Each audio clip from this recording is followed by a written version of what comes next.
الحمد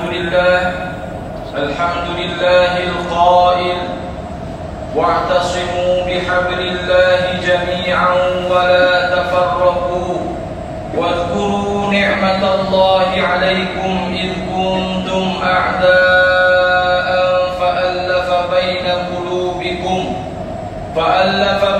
قلوبكم فأصبحتم بنعمته إخوانا وكنتم على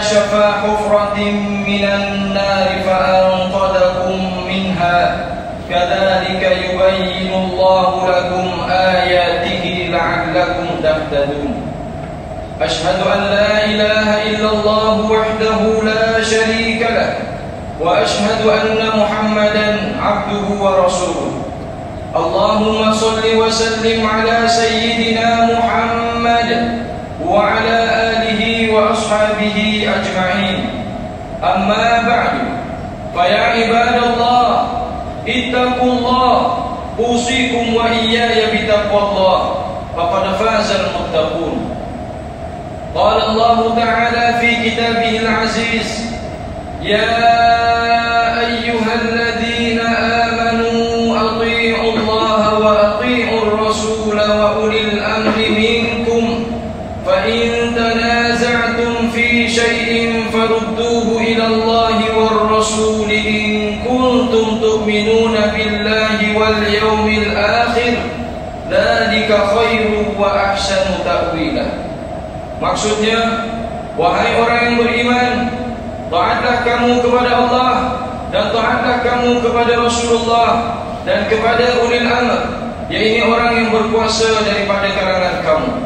Kemudian, jika kamu berbantah-bantah, yaitu berselisihan di dalam sesuatu perkara, maka hendaklah kamu mengembalikannya kepada kitabullah, yaitu Al-Quran dan sunnah Rasulnya. Jika kamu benar-benar beriman kepada Allah dan hari akhirat, yang demikian adalah lebih baik bagi kamu dan lebih elok pula kesudahannya. Sidang Jumaat yang dirahmati Allah, marilah kita bertakwa kepada Allah Subhanahu wa taala dengan sebenar-benar takwa, dengan melaksanakan segala perintahnya dan meninggalkan segala larangannya. Mudah-mudahan kita mendapat rahmat dan keberkatan hidup di dunia dan di akhirat. Khutbah pada kali ini akan memperkatakan tajuk memperkukuhkan persaudaraan umat Islam. Ma'asyiral muslimin rahimakumullah. Perpaduan dan keharmonian dalam kalangan umat Islam merupakan satu nikmat yang cukup besar dalam memperkukuh dan memartabatkan agama Islam. Perkara tersebut telah menjadi asas utama ketika pembinaan negara Islam di Madinah.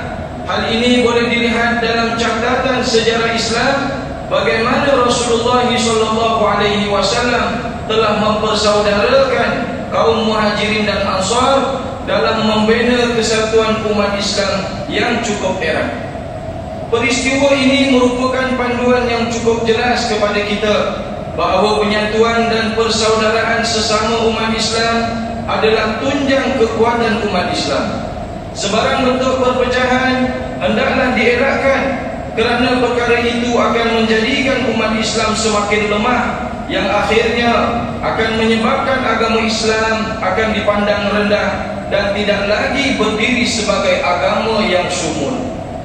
Uraian ini amat bertepatan dengan firman Allah Subhanahu wa taala yang dibacakan di awal khutbah tadi dalam surah Ali Imran ayat 103 yang bermaksud, dan berpegang teguhlah kamu sekalian kepada tali Allah, yaitu agama Islam, dan janganlah kamu bercerai-berai, dan kenanglah nikmat Allah kepada kamu ketika kamu bermusuh-musuhan semasa jahiliyah dahulu, lalu Allah menyatukan di antara hati kamu sehingga kamu bersatu padu dengan nikmat Islam. Maka menjadilah kamu dengan nikmat Allah itu orang-orang Islam yang bersaudara, dan kamu dahulu telah berada di tepi jurang neraka disebabkan kekufuran kamu semasa jahiliyah, lalu Allah Ta'ala selamatkan kamu dari neraka itu disebabkan nikmat Islam juga.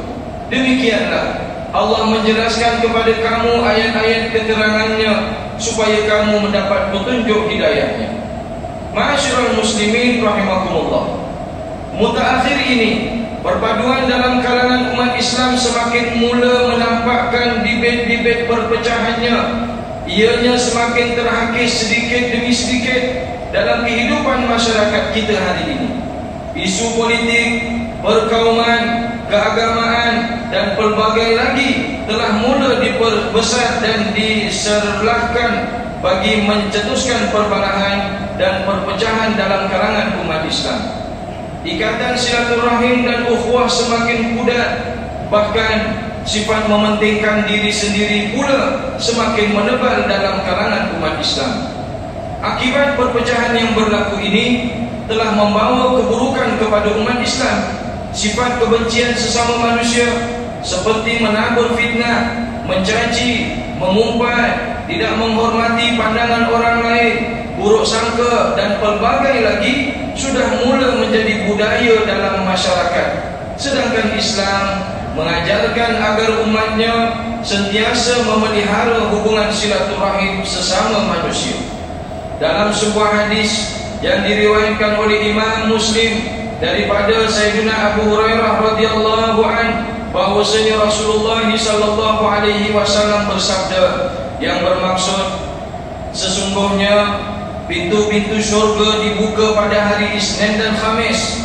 Semua dosa hamba yang tidak menyekutukan Allah dengan sesuatu akan diampuni, kecuali bagi orang yang di antara dia dan saudaranya terdapat kebencian dan perpecahan. Lalu dikatakan, tangguhkanlah dua orang ini sehingga mereka berdamai. Tangguhkanlah dua orang ini sehingga mereka berdamai. Tangguhkanlah kedua mereka ini sehingga ia berdamai. Hadis riwayat Imam Muslim. Sidang Jumaat yang dirahmati Allah, sehubungan dengan itu, antara langkah dan cara terbaik untuk kembali menyatukan umat Islam ini adalah dengan mengembalikan titik penyatuan yang berlandaskan syariat Islam sebagaimana yang berikut. Yang pertama, umat Islam perlu bersama-sama bersatu dalam melaksanakan ketaatan kepada Allah Subhanahu wa taala, kepada Rasul dan ulil amri. Hal ini demikian kerana kesatuan umat Islam ini bukan sekadar berlandaskan kepada semangat perkauman, bangsa dan warna kulit semata-mata.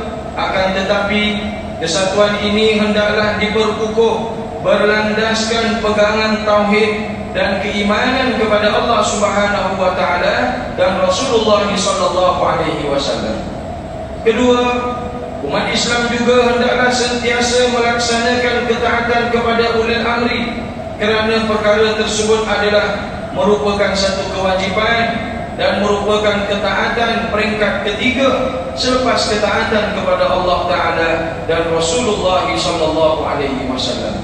Ketiga, umat Islam hendaklah menolak sebarang bentuk perbuatan atau tindakan yang boleh memecah belahkan masyarakat dan perlu memberi tumpuan kepada kegiatan yang boleh menyatu padukan bangsa, agama dan negara.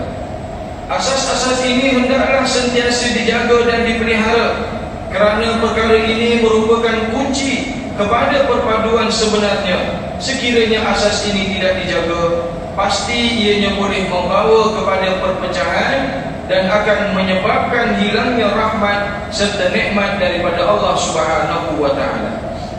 Ketepikanlah segala perbezaan dan persengketaan yang selama ini menjadi batu penghalang kepada usaha penyatuan umat Islam.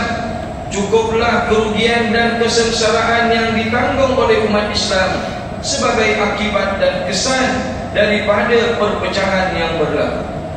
Ingatlah bahawa kita merupakan umat yang terbaik yang dijadikan oleh Allah Subhanahu wa taala untuk memakmurkan dan menegakkan syariat Islam di muka bumi ini.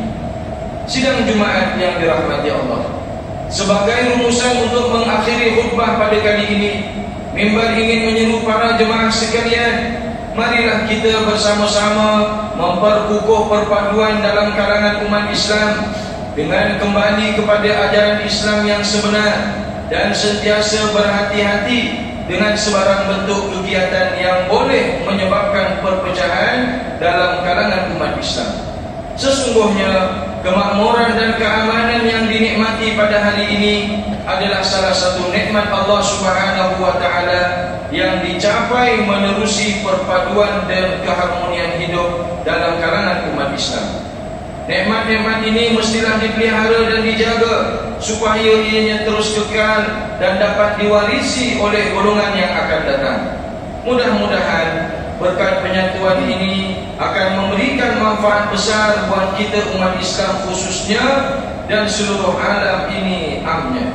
Firman Allah Subhanahu wa taala di dalam surah Al-Anbiya ayat 92-93, Inna hadhihi ummatukum ummatan wahidatan wa ana rabbukum fa'budun wa taqatta'u amrahum bainahum kullun ilaina raji'un. Yang bermaksud, sesungguhnya agama Islam inilah agama kamu, agama yang satu asas pokoknya, dan akulah Tuhan kamu, maka sembahlah kamu akan daku. Kebanyakan manusia masih berselisihan dan berpecah belah dalam urusan agama mereka. Ingatlah, mereka semuanya akan kembali kepadaku untuk menerima balasan.